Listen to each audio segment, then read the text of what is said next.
Mesdames, Messieurs, amis internautes, bonjour. Nous sommes à l'orée des fêtes de fin d'année et les événements se succèdent sur les bords de la lagune ébriée, mais heureusement, ils ne se ressemblent pas. Celui dont nous allons parler aujourd'hui est un événement exceptionnel. Il s'agit du plus élégant des dîners. Il s'agit bel et bien de la 6e édition du dîner en blanc qui se tiendra le 8 décembre prochain à Abidjan. Pour en parler, nous recevons pour vous Monsieur Eric Mboa. Bonjour. Bonjour.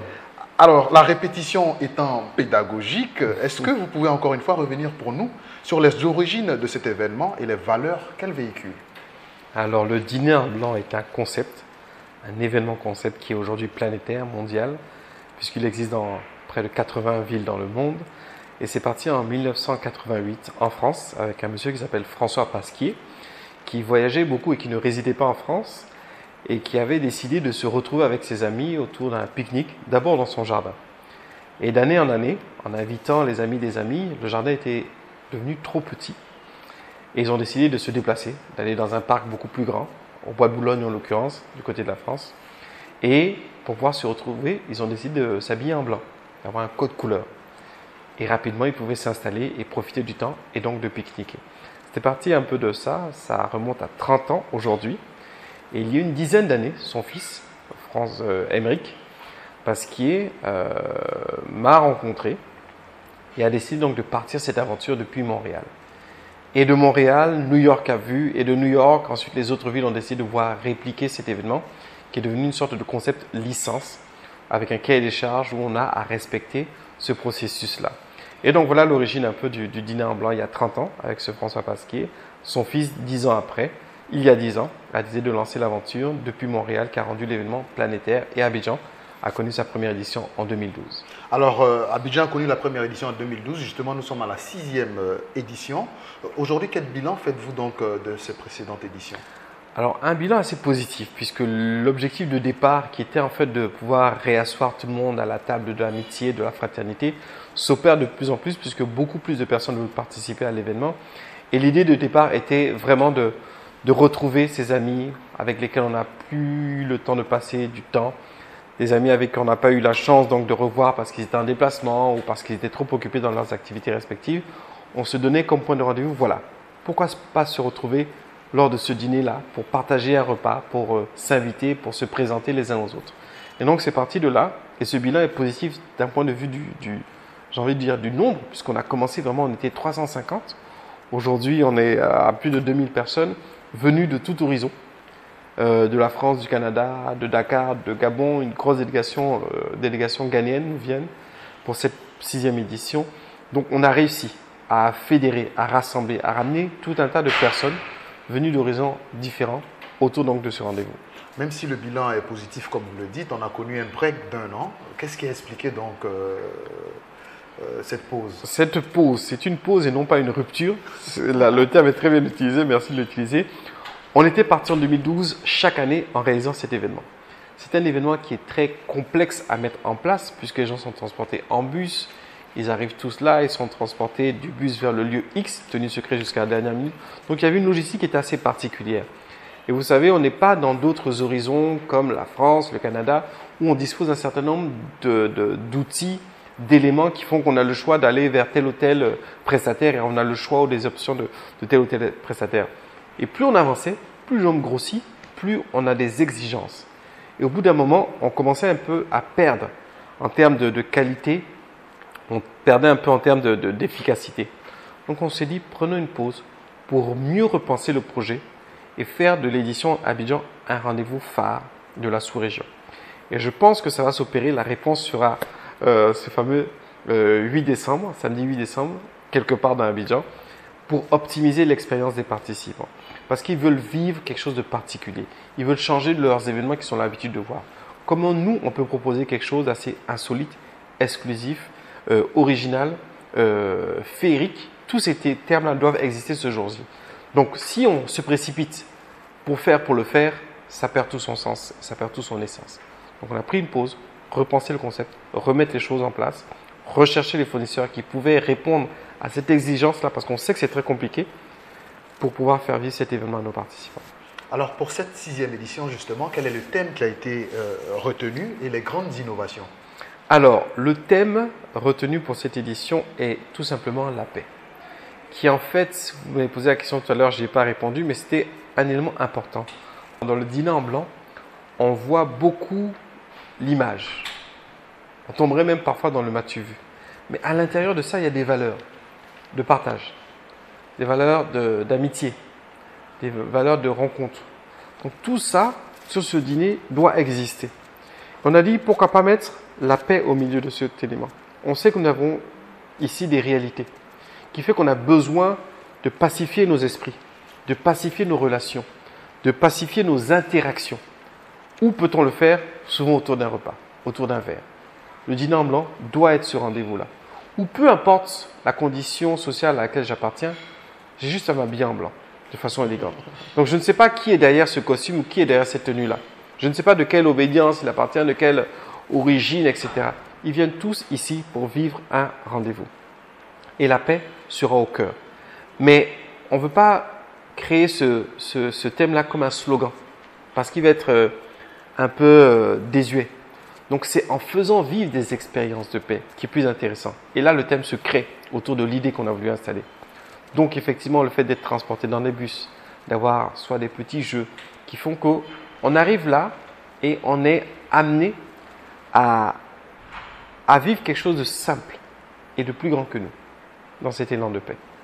Donc voilà un peu l'orientation dans laquelle on a voulu apporter les choses. Ça peut paraître un peu flyé comme on dit, mais derrière c'est ce qu'on essaie d'établir, de faire exister. C'est cette essence-là qu'on essaie de diffuser dans les relations avec les participants. Pour reprendre les termes du premier président de la Côte d'Ivoire, la paix ce n'est pas un mot, c'est un comportement.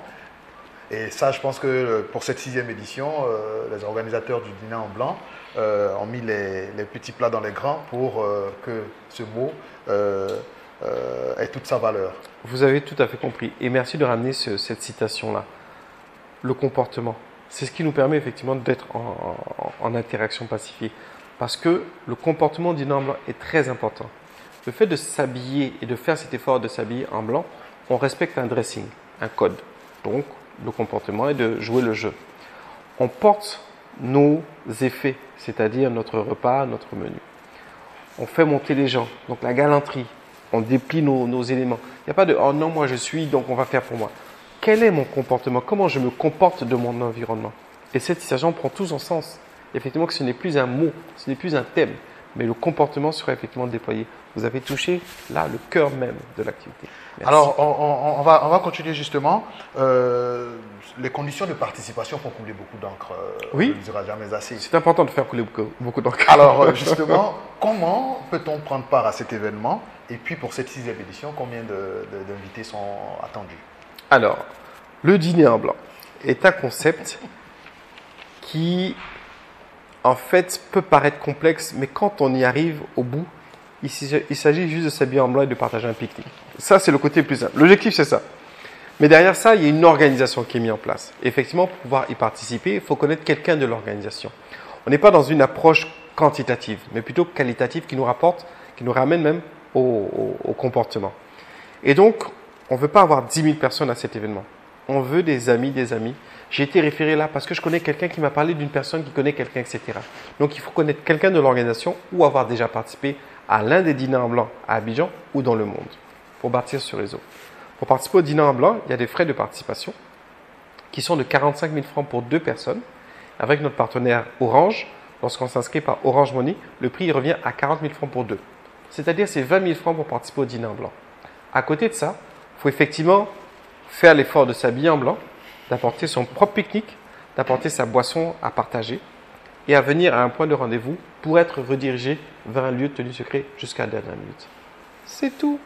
Pas plus compliqué que ça. Alors, est-ce que les Ivoiriens ou les populations peuvent continuer à s'inscrire ou est-ce que Nous sommes, à l'heure où on se parle, dans la dernière semaine d'inscription. Là, on est en train de boucler les inscriptions. On est déjà à 80% de personnes inscrites. On va certainement faire le fameux sold out, c'est-à-dire clôture des inscriptions. Et à partir de ce moment-là, plus personne ne pourra s'inscrire. Comment on s'inscrit justement? Alors, 2 procédés.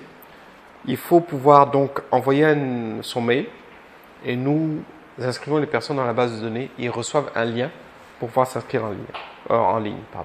Ou alors venir directement physiquement à nos bureaux pour faire une inscription directement ici. Il y aura combien de convives pour cette 6e édition? On visait 2000. Je pense qu'on va devoir ouvrir un tout petit peu plus, un peu plus que 2000.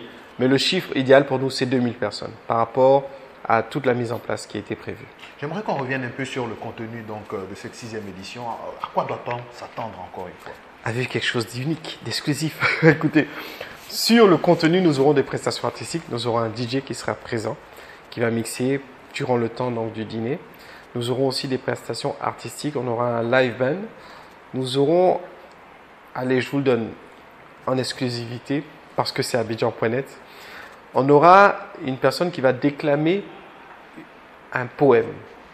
Pas juste un poème, mais vraiment un message autour de cette thématique-là. Dans une mise en scène bien particulière, en mettant à la fois de la musique électro et des percussions.